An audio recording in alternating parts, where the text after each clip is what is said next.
kuantitas. Sehingga Islam nanti dibagi ada dua. Satu Islam kamiyah, dua Islam kaifiyah. Ini juga pernah disampaikan guru saya Mbah Maimun Zubair, Pak. Jadi Islam, saya ulangi, Islam dibagi menjadi dua di akhir zaman ini. Satu Islam kamiyah, yang kedua Islam kaifiyah. Islam kamiyah itu siapa? Seorang muslim yang beragama Islam, tapi hanya kuantitas saja. Jadi mereka hanya mengaku Islam. Cara bahasa Indonesia ini Islam KTP, betul. Tapi mbok tanya tentang masalah keislaman sama sekali nggak tahu. Cara berwudu yang benar tidak tahu. Hal yang sepele-sepele saja nggak tahu. Jadi mereka hanya mengaku saya seorang muslim, tetapi keilmuan tentang Islam mereka tidak tahu.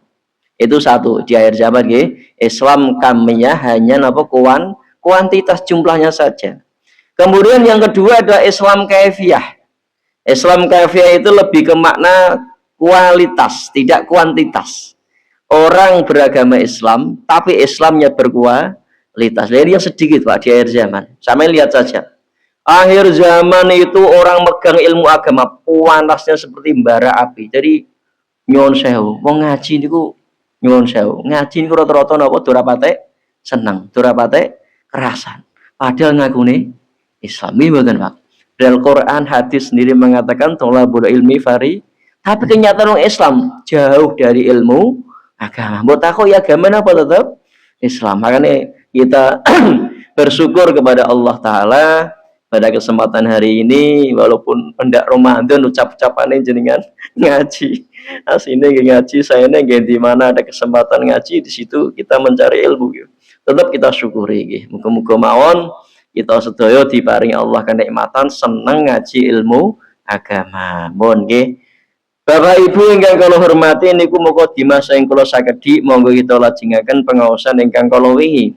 Inggih menika al-babusani fil khaufi minallahi taala. Bab yang kedua, Pak.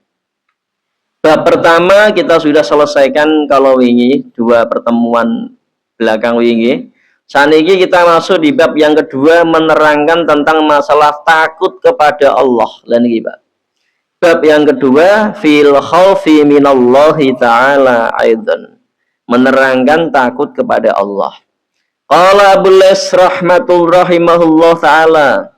Innallaha malaikatan fis sama'i sabiati. Sujadan mundu khalaqahumullah ta'ala ila yaumil qiyamah. Niki mengejar waktu nggih mboten usah kula maknani utawi ika iku kesuwen. Karena kita ngaji niki sebentar dadi nggih kula langsung terjemah keartikan ngoten mawon kula terangke nggih.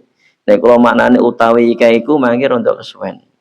Mun Abul Les menika ngendikake ngeten, sesungguhnya Allah itu menciptakan malaikat.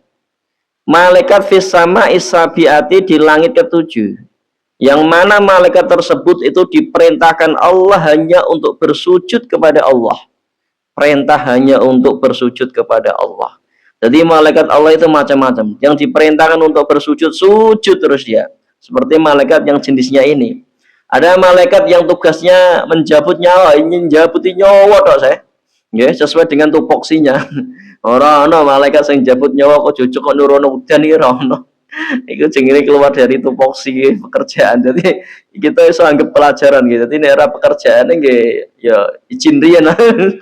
Karena malaikat tidak pernah ngendeh nggih. Terus pokoke gaweanku ya iki cara malaikat kecuali ada perintah yang lain. Jadi malaikat yang ditugaskan Allah bersujud, sujud terus. Yaumil qiyamah sampai nanti di hari kiamat mereka bersujud kepada Allah karena takutnya sama Allah. Maka ketika idza kanu yaumal qiyamah rafa'u rusahum, maka ketika datang di hari kiamat maka malaikat yang bersujud kepada Allah mereka mengangkat kepalanya dan mengatakan subhanaka ma abadna haqqa ibadatik. Mereka bertasbih kepada Allah, Maha Suci Allah, yang mana aku telah menyembahmu wahai Tuhanku Allah. Ya, jadi malaikat di sini tidak pernah ngapa iku jenenge nggih mukhalafah nyulayani perintah Allah. Ya khaufuna rabbahum seperti halnya Al-Qur'an yang disampaikan Allah, ya khaufuna rabbahum min fawqihim wa yaf'aluna ma yu'marun.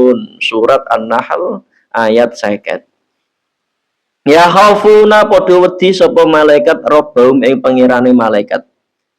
Min fawqihim sangking sakndure malaikat wa yaf'aluna lan padha gawe malaikat ma ing barang yuk maruna kang diperintah sapa malaikat.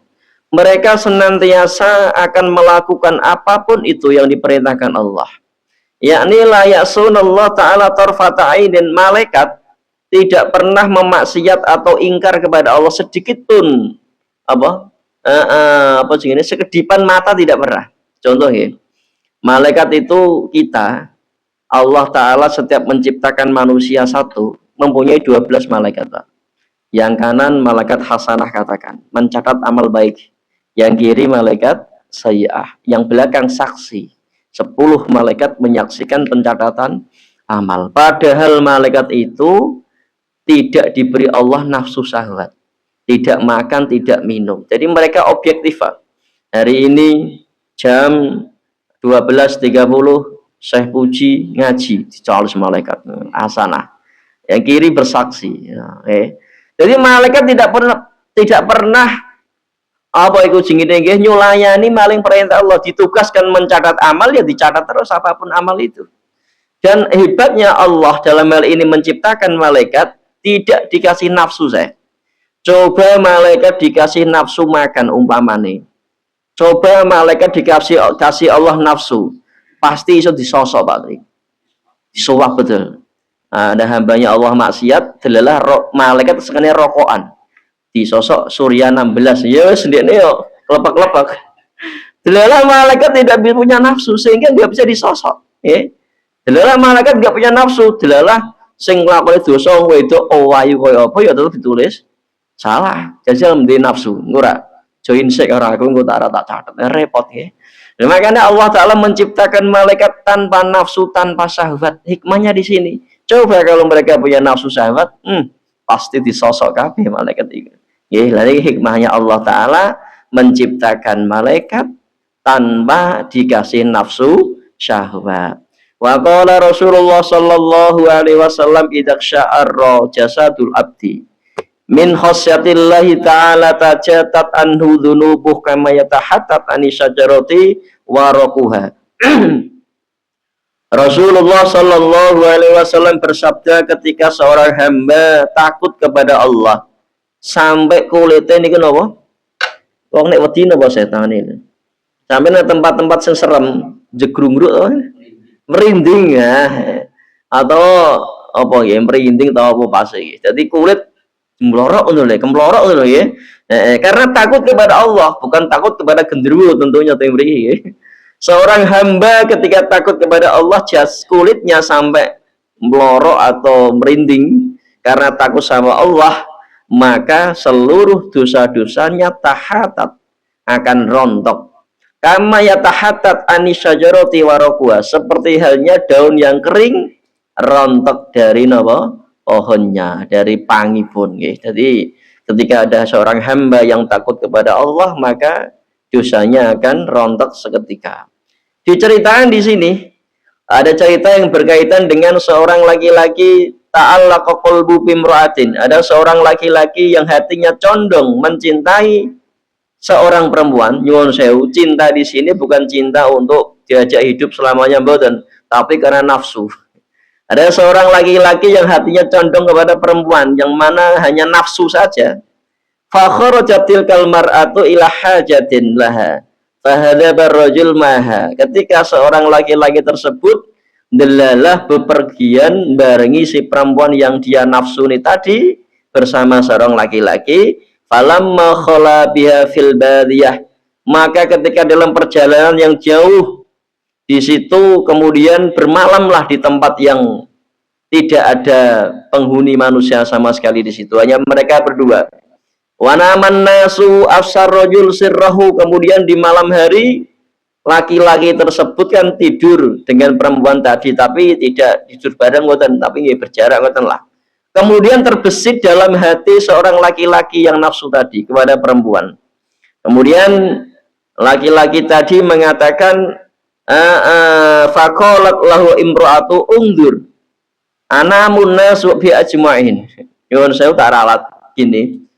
Kemudian perempuan tadi mengatakan kepada laki-laki yang bersamanya, nggih, berkata gini, lihatlah, tidak ada yang melihat kita. Orang-orang pada malam hari ini semua tertidur, nggak mungkin ada yang lewat di sini gitu. Lah, laki-laki tadi, fafaro arrojul biqauliha wa dhanna anna qad ajabathu. Laki-laki yang seneng wong wedok kala wau, pedine ra karo-karoan diomong koyo ngono iku. Wah, gelem iki. Ya Pak ya. Dadi wedok iku bengi-bengi ngene iki wis gak ono wong lewat. Wong wis turu kabeh. Wong lanang diomong wedok koyo ngono, pikirane ndi jajal to? Ora GR ra karo-karuan. Paham Pak Rasul nggih? Saya paham ya. Jadi GR sing lanang, wah iki ngejak iki jarjan. Ngejak iki ya.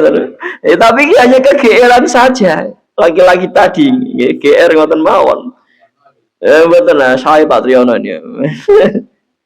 Mon faqama wa tafa haula qafilati. Kemudian faidan nasu niyamun, laki-laki tersebut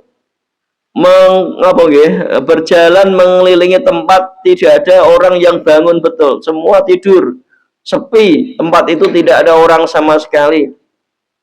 Faraja ilaiha wa qala na'am, nggih.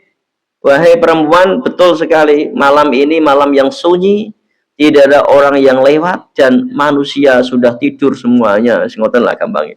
Faqalat mongko ngucap wong wedok, "Mataqulu fillah. Ana naimun fi hadisah." Faqala rajul, "Innallaha ta'ala la yanam wa la ta'khud sinnatu wa la naum." Kemudian perempuan tersebut bertanya kepada laki-laki yang mempunyai niat jahat kepada si perempuan. Iya betul. Ya, iya betul. Kita itu tidur. Terus bagaimana keadaan Allah? Apakah Allah tidur? Laki-laki tersebut menjawab, "Innallaha la yanamu wa la ta'khudhuhu sinatun wa la naum." Allah tidak pernah tidur dan Allah tidak pernah mengantuk. Faqalat al-imra'atu innal ladzi lam yanam wa la yanam yarona. Sesungguhnya ketahuilah wahai laki-laki, Tuhan Allah yang tidak pernah tidur dan mengantuk. Sesungguhnya Allah yang tidak pernah tidur dan mengantuk melihat, menyaksikan kita. Ya weh kapok kawan. Wa in kana nasu la yarawna, walaupun manusia tidak pernah melihat kita, tetapi ingat Allah selalu melihat kita. Fadzalika Allah anta khaufinhu, maka pada Allah lah yang layak kita lebih takut kepada Allah daripada takut kepada manusia. Karena apa? Allah lebih memantau kita. Dimanapun kita berada, dipantau oleh Allah. Setelah laki-laki mendapat jawaban dari si perempuan itu, fataroka harrajulu khaufan minal khaliq. Kemudian laki-laki tersebut takut kepada Allah. Masya Allah saya. Dia mau ngono tok wedi saya. Cara awakmu ya saya, wedi bra saya. Mbau yel-yel ngaling ya. Lagi terus takut kepada Allah, dia mau kados mekaten saya. Wa taba wa raja ila watanihi, kemudian dia pulang ke negaranya. Falamma tufiya ra'au fil manam faqila lahum ma fa'alallah bik faqala ghafarali bi khaufi wa taraki dzalika dzambi. Kemudian laki-laki tersebut pulang dan enggak lama meninggal dunia saya. Kemudian orang-orang di sekitarnya, teman-teman dekatnya bermimpi ketemu dengan laki-laki yang tadi hendak berbuat zina tapi karena takut kepada Allah. Maka dia melihat sesungguhnya laki-laki tersebut ditempatkan Allah di surga dan diampuni segala dosanya. Itu karena takut kepada Allah. Ada suatu kisah yang menarik lagi. Suatu ketika Sayyidina Umar itu berjalan gitu. Kemudian Sayyidina Umar menemui seorang laki-laki, syabun, seorang laki-laki yang yuhibbu syurbal khamri, seorang laki-laki pemuda yang suka minum minuman keras. Kemudian ketika ketemu Sayyidina Umar, laki-laki tersebut pemuda membawa botol, botol yang qaruroh, itu mananya botol qaruroh. Saya masih ingat kalimatnya, qaruroh itu botol minuman keras, homer. Kemudian laki-laki tersebut melihat Sayyidina Umar, botol minuman kerasnya Pak disimpan di dalam bajunya, dikempit njero ngelebono. Sayyidina Umar kepo. Wahai pemuda, apa yang kau bawa? Apa yang kau sembunyikan di balik bajumu? Seorang pemuda tadi begitu malunya bertemu Sayyidina Umar dalam keadaan membawa minuman keras. Dan minuman itu disimpan dalam bajunya. Dia berkata di dalam hatinya, waqala fi sirri, manane ya gembrenjet ning jero ati. Pemuda tadi berdoa kepada Allah, ya Allah, ampun jenengan mirang-mirang nek kula wonten ngersane Sayyidina Umar. Kula niku isin Gusti. Ketemu Khalifah Umar kok minum minuman keras. Nek jenengan sakit nulungi kula niki Gusti. Kula mboten konangan Sayyidina Umar minuman keras, kula berjanji lam asrab khamran abadan. Saya tidak akan meminum minuman keras selama-lamanya. Itu janji seorang pemuda yang takut kepada Allah ketika bertemu Sayyidina Umar. Kembali ke Sayyidina Umar. Sayyidina Umar masih kepo dengan botol yang disimpan di dalam bajunya tadi. Wahai pemuda, tunjukkan padaku apa yang kau sembunyikan di balik bajumu. Kemudian pemuda itu mengatakan, niki mboten minuman keras Umar, niki kholun, cokak. Padahal itu minuman keras. Kemudian dipaksa oleh Sayyidina Umar, tunjukkan padaku apa isinya. Kepaksa saya. Ditunjukkan kepada Sayyidina Umar, ternyata isinya adalah cokak. Masya Allah. Iki kersane Gusti Allah, sebab saking wedine karo Gusti Allah, barokah ketemu Sayyidina Umar. Dari saat itu juga pemuda itu bertobat kepada Allah. Kemudian dia berjanji tidak akan meminum minuman keras. Inilah yang disebut dengan taubatan nasuha wal asmu alla yauda mislah, yaitu menyesali perbuatan dan berjanji untuk tidak mengulangi dosa yang sama.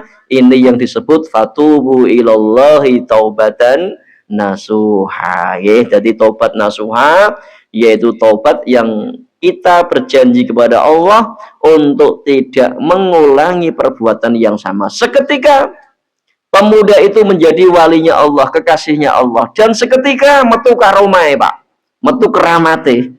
Mau nih minuman keras kok jadi cokak, ini kan hebat sekali. Memang banyak cerita dan itu nyata disebutkan para ulama kita. Contoh yang kita kenal dalam spiritual itu Syekh Hasan Al-Basri Pak.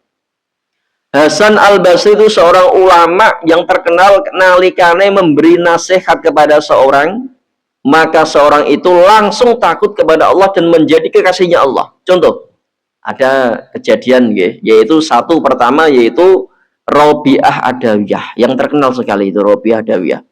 Seorang wali perempuan itu Robiah Adawiyah Pak. Robiah Adawiyah itu dulu seorang cara saiki biduan sing nek nggo baju iku di tukang jahit durung dadi wis dicikuk.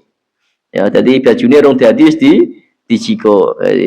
Jadi joget ditonton laki auratnya diperlihatkan di hadapan laki-laki. Wis biduan Robi Adawiyah niku. Ketika bertemu dengan Hasan Al-Basri, dikandani, diceramai, dinasehati Hasan Al-Basri, seketika menjadi walinya Allah. Itu satu. Yang kedua, Abu Yazid Al-Bustami. Abu Yazid Al-Bustami sama. Beliau seorang pembegal. Seorang pembegal yang suka membegal, kemudian ketemu dengan Hasan Al-Basri, dikasih nasihat Hasan Al-Basri, langsung menjadi walinya Allah. Kalau di Indonesia kita kenal dengan sinten? Brandal Lokajaya. Sinten niku? Kanjeng Sunan Kalijogo. Namanya beliau kan putra dari Adipati Wiloktikto Tuban zaman di bawah kerajaan Majapahit waktu itu. Karena kenapa kok beliau sampai jenenge merampok? Karena memang waktu itu pajak yang terlalu tinggi Pak. Jadi pajak rakyat yang terlalu tinggi mencekik rakyat, sedangkan penghasilan rakyat tidak ada, dipaksa upeti. Kanjeng Sunan Kalijogo berangkat dari situ, dia melihat ketidakadilan, bahkan berani melawan bapaknya sendiri, nyolong ke tempat makanannya dikasihkan orang fakir miskin. Dan ingat, Brandal Lokajaya disebut dengan Sunan Kalijogo ini merampok tidak untuk memperkaya diri mboten, tapi dibagi-bagikan kepada fakir miskin. Tapi bagaimanapun itu dosa, nggak boleh. Ya, ketemu Sunan Bonang, jadi walinya Allah Ta'ala. Lah niki makanya banyak sekali cerita-cerita banyak wali kekasihnya Allah. Dia menjadi seorang wali sebab barokah nglakoni maksiat. Tapi pun kita nggak boleh meniru saya. Kemudian aku pengen jadi walinya Allah tak ngerampok sih. Nggak bisa. Aku pengen jadi walinya Allah tak jadi biduan sih kayak Robiah Dawiyah mboten sakit mboten. Nggak bisa kita rencanakan. Memang itu ya kehendak Allah Ta'ala. Kadang malah orang yang ibadahnya sebab dia melakukan suatu dosa besar kemudian bertobat, itu malah kadang lebih kenceng, lebih khusyuk daripada ibadahnya seseorang yang tidak pernah melakukan dosa. Malah kadang lebih kenceng sinten wong saya pernah ngelakoni dosa, malah tambah wadine menyang Allah, kedekatan munajatnya sama Allah lebih lebih besar daripada yang tidak pernah maksiat. Inilah cerita-cerita yang khauf minallah, yaitu takut kepada Allah. Hikayatun kana fi bani Israel rajulun abidun du iyalin. Ini ada hikayah. Ada cerita tentang masalah Bani Israel. Ada seorang laki-laki yang ahli ibadah, du iyalin wa sobathul mujaah. Dia punya keluarga saya. Tapi laki-laki tersebut orang pate iso nyambut gawe. Ya, jadi anak duwe bojo to kaliren to ngelen. Walaupun ahli ibadah tapi jelalah ekonomi ini sulit, Pak. Nggih.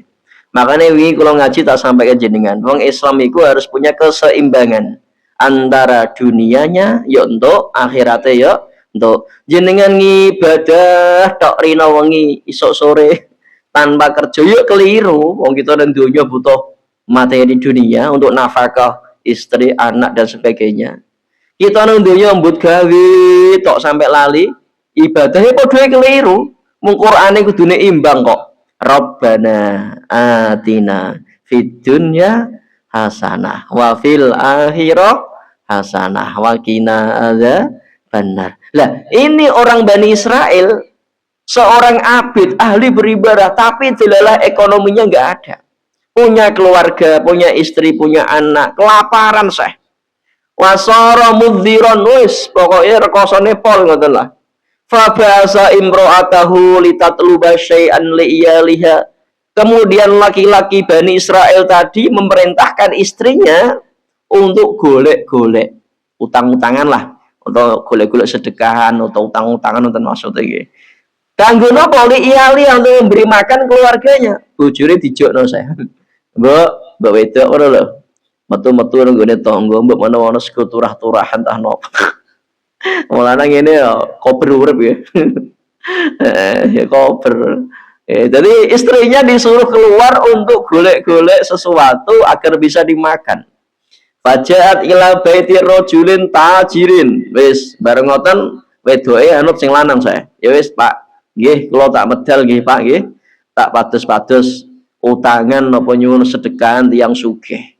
Akhirnya tiang wadon kalau wau mlebet wonten daleme tiang tajir orang kaya raya saya. Wa talabat minhum ma tufawitu bi iyalah. Kemudian dia meminta sesuatu kepada orang tajir tadi, perempuan, agar mendapatkan sesuatu yang bisa dimakan oleh anak-anak keluarganya. Faqala ar-rajul na'am walain makini min nafsik. Oke, kata seorang laki-laki yang kaya tadi saya. Oke, perempuan, kamu tak kasih saya beras, roti, dan kebutuhan hidupmu, tapi ono syaratnya. Wah, kurang ajar ya. Orang kaya roti kurang ajar ya. Walakin makani min nafsik, tapi boleh nggak berkenan awakmu tak silah. Paham maksudnya saya? Nah, jadi dijak maksiat lah, dijak maksiat, dituku awain. Boleh nggak kamu berselingkuh dengan saya? Cara bahasa vulgar ngoten. Nanti kamu akan saya kasih makanan untuk anak-anakmu. Perempuan setelah mendapatkan jawaban itu fasakatat almar'atu wa adat ila baitiha. Ya Allah, orang miskin kayak gini, makanya kita tetap orang Islam harus berusaha. Kata Yai Maimun, nggak boleh orang Islam itu pasif, harus aktif. Apapun itu pekerjaannya, ya ojo gengsi. Raya Maimun. Nah Islam mah wong Islam kudune sugih. Nyuwun sewu, wong kafir mulya, wong Islam masuk gak mulya. Ngoten nggih. Jadi wong Islam harus sukses, harus napa? Harus kaya kalau bisa. Tapi sugih nggih dingilmoni, tentu nggih dingilmoni. Mboten kita dikendalikan oleh harta benda, tapi harta benda kita yang mengendalikan. Jadi mboten kita diperbudak dunia kita mboten, tapi kita yang mengatur dunia kita. Mboten kita diatur oleh dunia. Contohnya apa kan? Contohnya ya sholat kita sampai kemecer orang kopenan gara-gara dunia. Sampai kita gak kober ngaji sampai penting no dunia, itu artinya apa? Kita diperbudak oleh duniawi. Kita disetting karo dunia. Padahal kita yang harus mengatur dunia kita. Oke, kita kembali ke cerita. Kita kembali ke cerita perempuan tadi setelah dia ditawarin untuk melakukan hal yang dimurkai oleh Allah, yaitu untuk berselingkuh dengan laki-laki tajir dengan syarat nanti dia dikasih makanan. Mboten purun tiange kendel metu sangko omahe wong sugih kala wae. Metu ila baitiha balik nang omahe Syekh. Fanadharat ila iyaliha yasikhun. Kemudian dia melihat anak-anaknya do kaliren do nangis, ya Allah. Wa yaquluna ya ummi nahnu namut minal ju' utina manakul. Mbok mae, itu apa saya? Buat saya. Apa saya? Umi wah tenan po ora umi gayamu umi yo. Wah aku emak kowe. Saya hafsi kita umi gitu. Dia rada semu ke Arab-Araban deh. Irunge tok ta. Kemudian perempuan tadi melihat anak-anaknya do nangis, do kaliren jero jane. Do nangis do kaliren. Ya, karena tidak ada yang dimakan. Setelah itu fadhahabat ila rajuli wa kallamatu fi amri iyaliya faqala atakunu hajati baqdiyatan faqalat na'am. Kemudian perempuan tadi kebalik lagi ke rumah laki-laki yang tajir tadi. Kemudian laki-laki tadi yang tajir bilang, "Apakah kamu sudah siap sepakat dengan apa yang saya sampaikan kemarin? Kamu tak kasih makanan, tapi kamu harus mau berselingkuh denganku." Ngoten. Si perempuan tadi asine wedi menyang Allah, tapi anake koyo ngono do kaliren do ora iso mangan, ya Allah. Faqalat na'am nggih kula purun jenengan apa-apakno gelem sing wedok ngoten. Bareng sing tajir dengan syarat kowe kudune napa tak jasa niku gelem kok tak kei bahan makanan. Falamma khala biya irta'adat mafasiluha hatta kadat adza wa tazu an mawadhiha. Kemudian saya bareng berduaan dengan laki-laki tajir tadi perempuan. Rasane ndredeg kabeh. Gemeter kabeh awake karena wedi menyang Allah. Koyo-koyo apa iku sing ngene? Ros-rosan setiap tulang itu dirontok kabeh, itu gemeter rontok. Apa sing ngene maknanya, Pak? Pergelangan setiap sendi-sendi setiap persendian tubuh perempuan tadi gemetar karena takut kepada Allah karena mau diajak berzina. Setelah itu si laki-laki tajir tadi tanya, faqala laha malaki, bagaimana keadaanmu kok sampai gemeter kayak gini? Apa yang menyebabkan kamu kok ndredeg seperti ini sih? Faqalat inni akhafullah, aku takut sama Allah. Ya disebut aku takut pada Allah akan perbuatan keji ini yang sangat-sangat dimurkai Allah. Faqala ar-rajul innaka takhafinallaha ma'a ma bika minal faqri fa ana ahaqqu min khauf minka. Lho, jenengan mau fakir je wedi Gusti Allah jare ngono. Awakmu fakir kok je wedi menyang Gusti Allah. Aku sing kaya raya ngene kok ora wedi menyang Allah iku terus piye? Arek ndek sadar rek. Harusnya aku yang lebih takut kepada Allah karena apa? Aku dikasih Allah kenikmatan harta yang melimpah tapi malah durhaka maksiat kepada Allah. Harusnya aku yang lebih takut kepada Allah daripada kamu yang fakir miskin. Wah, kita nggak tahu hidayahnya Allah dari mana, nggak tahu. Ada yang dari perbuatan semacam ini. Delalah kersane Allah diparing hidayah, dia takut kepada Allah. Bareng ngoten, wa qallu hajata wang surafa bi nikmatin kasiratin ila auladiha.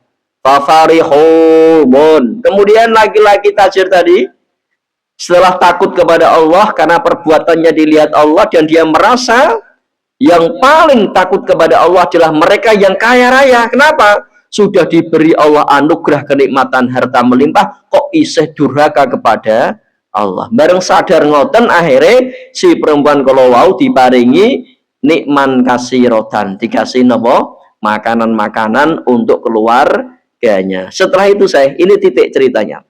Kemudian ini di era Nabi Musa. Ingat cerita ini di era Nabi Musa. Fa'akhallahu ila Musa.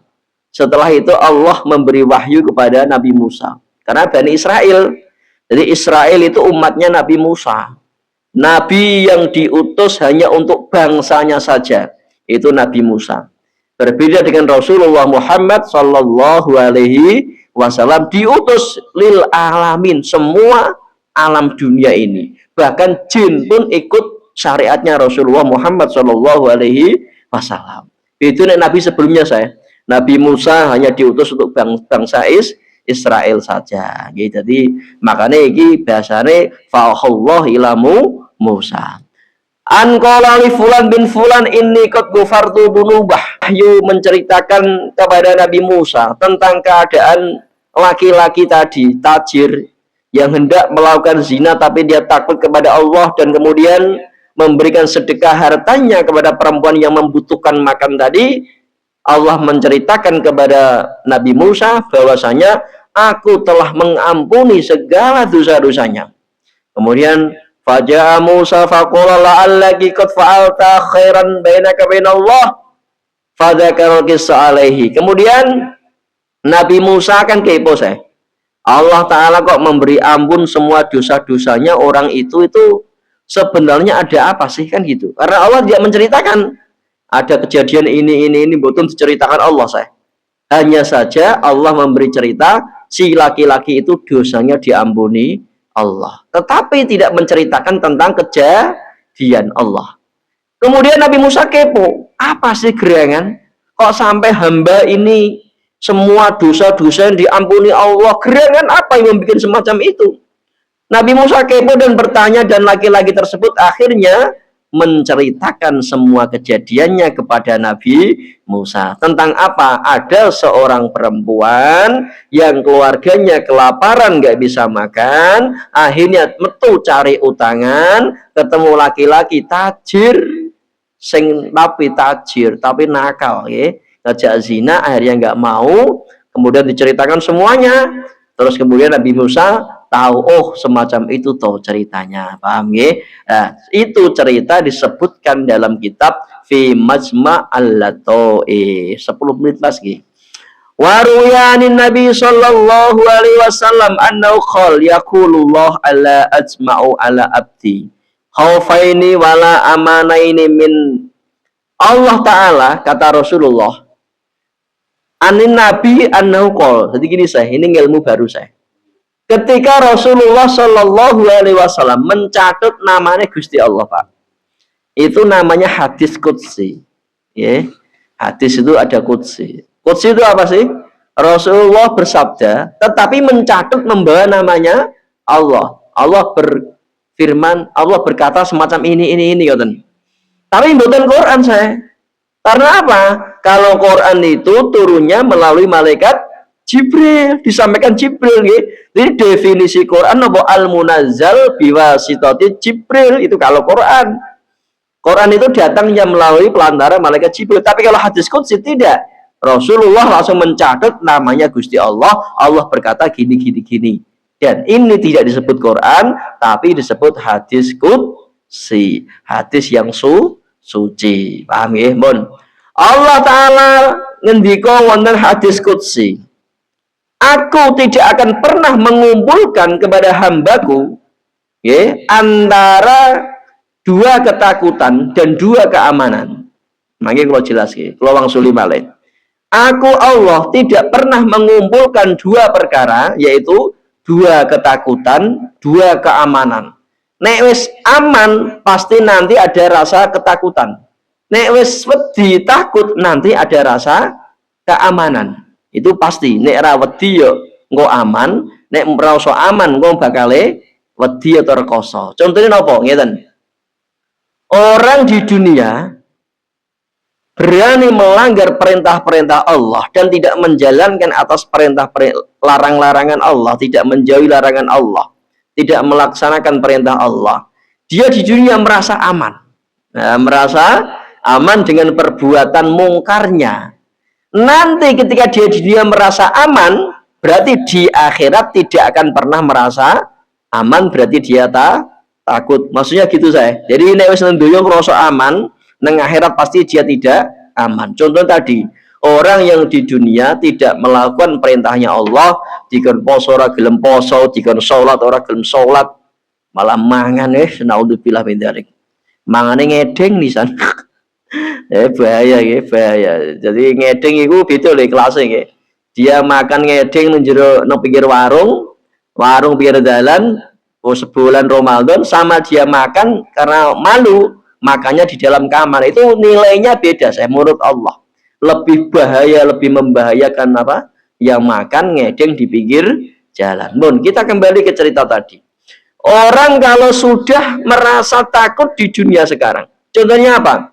Dia takut akan azab Allah, akhirnya dia menjauhi larangan Allah, akhirnya dia melakukan semuanya perintahkan oleh Allah, maka pasti di akhiratnya dia akan aman. Karena sudah takut di dunia, maka akhiratnya aman. Kalau di dunia sudah merasa aman, berarti akhiratnya tidak aman atau takut. Itu maksudnya gitu ya. Jadi Allah dalam hadis qudsi mengatakan, tidak pernah aku kumpulkan dua ketakutan atau dua keamanan. Nek wis wedi ya bakale aman, nek wis aman bakale wedi. Maksudnya ngoten iki. Wa qala lan ngendika sapa Allah taala wala tasaunna sawasyauni. Wala tasauran nasalan ojo padha wedi sira kabeh annasa ing manusa. Wah saulan padha wedi sira kabeh ni ingsun. Jangan sekali-kali kau takut kepada manusia, kata Allah Ta'ala dalam surat Al-Maidah ayat 44. Tetapi takutlah kepadaku Allah. Masya Allah. Hari Sabtu kemarin, Imam Khomeini, walaupun orang Syiah ya, Imam Al-Khomeini ini luar biasa ya. Jadi mereka membuat dasar ideologi bangsanya, yaitu hanya takut kepada Allah. Luar biasa. Memang Persia itu kita kenal ya. Ratusan ribuan tahun yang lalu memang sudah berkemajuan. Melawannya memang kelasnya lawannya Romawi, Yunani sempat kalah ya. Jadi ahli strategi perang. Kalau kita ingat sahabat Nabi sinten? Salman Al-Farisi, orang Persia saya. Jadi Salman Al-Farisi orang Persia, itu ahli strategi perang. Jangan dianggap remeh ya. Karena orang Persia dulu orang petarung semuanya.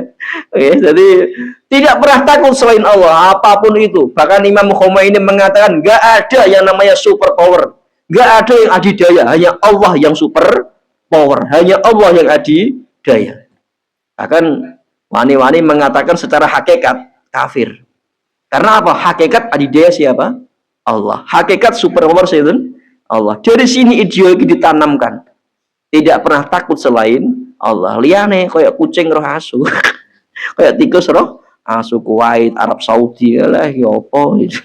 Wedine ra karakuran roh ngono guys. Jadi alhamdulillah walaupun ideologinya Syiah, tetapi kita terlepas dari ideologi pemahaman Syiah, yang jelas mereka mengedepankan takut kepada Allah daripada takut kepada manusia. Bon titip. Wa qala fi ayatin ukhra, dan Allah ngendika wonten ayat ingkang sanes. Al Imran ayat 175. Wala fala takhafuhum wa khafuni in kuntum mu'minin. Kata Allah, jika kalian betul-betul seorang yang mukmin sejati, ini sudah kita bahas sebelumnya, mukmin sejati. Jika kalian betul-betul seorang mukmin yang sejati, seharusnya kalian itu tidak takut kepada manusia, harusnya kamu itu takut kepadaku Allah Subhanahu.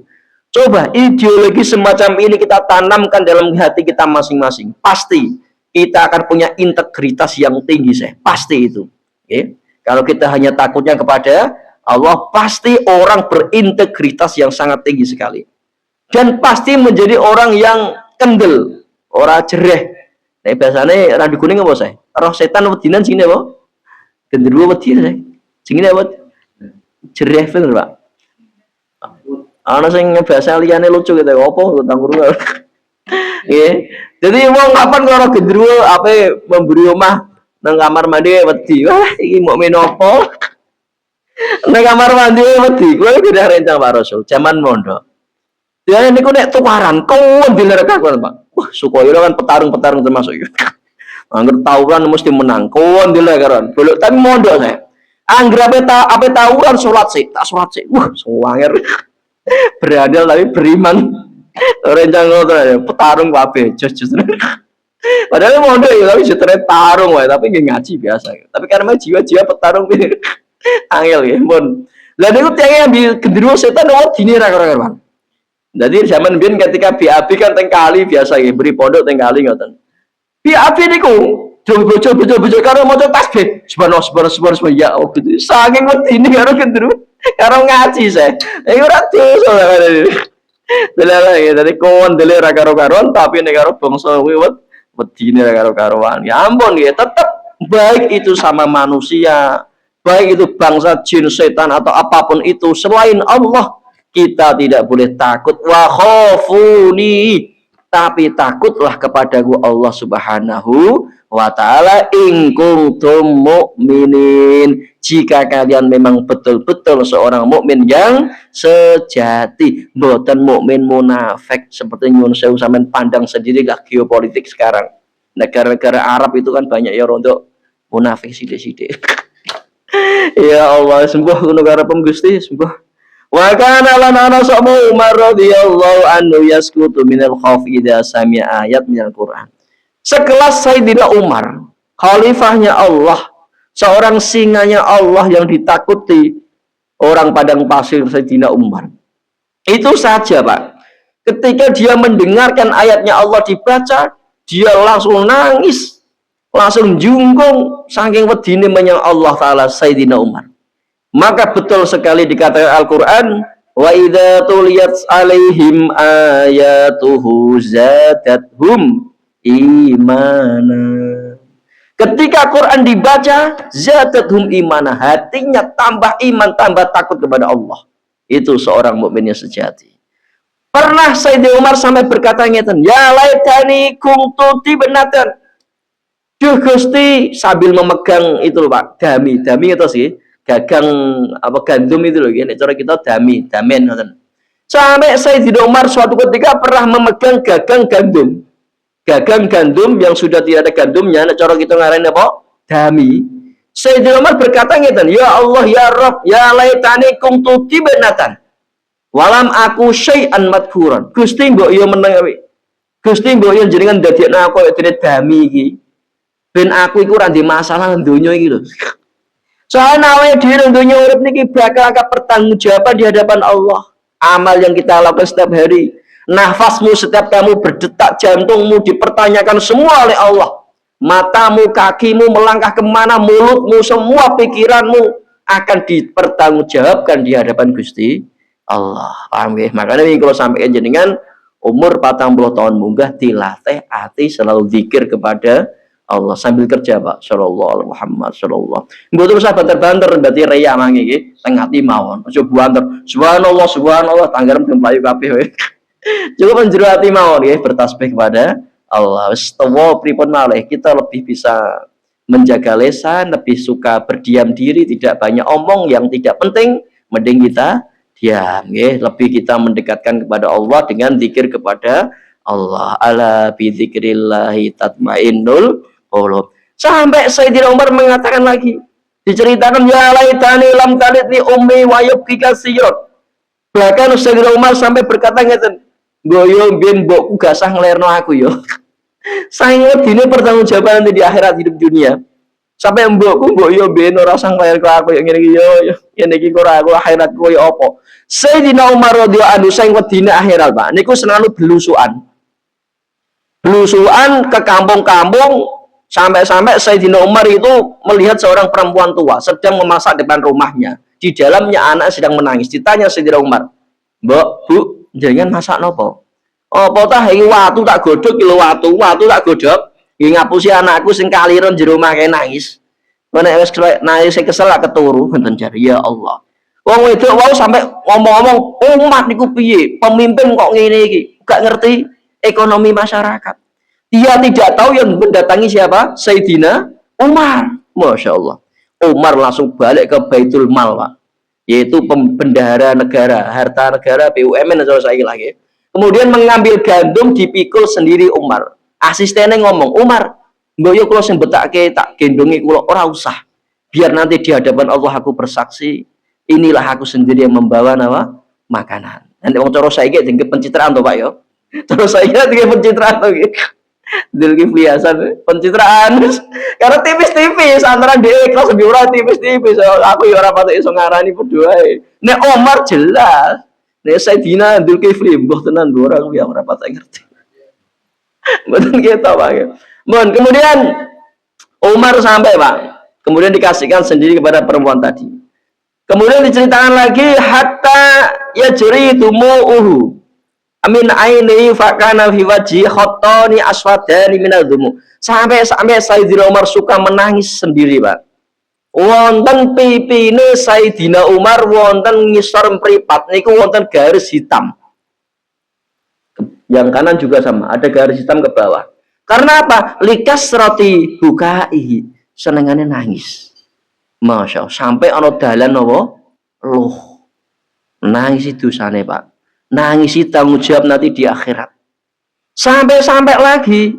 ketika Umar saking ngati-ngati ini kados mekaten iling akhirat ya Allah sampai nangis mripate kenapa dadi nggon napa nggon lewatan dumu air matala yali junnar min baka min khasyatillah kemudian Rasulullah Shallallahu Alaihi Wasallam bersabda tidak akan pernah api neraka bisa membakar seseorang yang mana dia pernah menangis karena takut kepada Allah. Paham kalau langsung malih? Kemudian ada hadis Rasulullah Shallallahu Alaihi Wasallam yang mengatakan Allah tidak akan pernah mengizinkan api neraka untuk menyentuh kulitnya, membakar kulitnya orang yang pernah takut kepada Allah dan menangis kepada Allah. Ampun, mangke kaitan iki wonten ceritanipun Dewi nggih Kanjeng Nabi sampai bela-belane umate Kanjeng Nabi sampai Kanjeng Nabi turun lapangan saya. Jadi neraka niku dipadamkan oleh Nabi sendiri. Ya Allah, karena umatnya menangis jerit-jerit ngoten. Karena takut karena amal perbuatannya disiksa Allah sampai Kanjeng Nabi niku sampai mangke diceritakan sing madamke api neraka. Kanjeng Nabi memadamkan api neraka dengan apa? Min dumu'in sing dihasilno sangka min khosyatillah bekas air mata yang dijatuhkan karena takut kepada Allah. Mohon muga-muga kita sedaya termasuk wong sing wedi menyang Allah taala, termasuk golonganipun tiang-tiang sing ndereke perintah Allah dan dikehendaki Allah golonganipun tiang-tiang ingkang saged menjauhi larang-laranganipun Allah sehingga samangke kita sedaya sak keluarga keturunan kita sedaya dipun tempatake Allah wonten swarganipun Allah taala. Amin ya rabbal alamin. Nggih Bapak Ibu ingkang kula hormati ketinggalipun wektalipun selesai. Ya khairul kalam saing kula wabillahi taufik wal hidayah summa ridha wal inayah. Wassalamualaikum warahmatullahi wabarakatuh.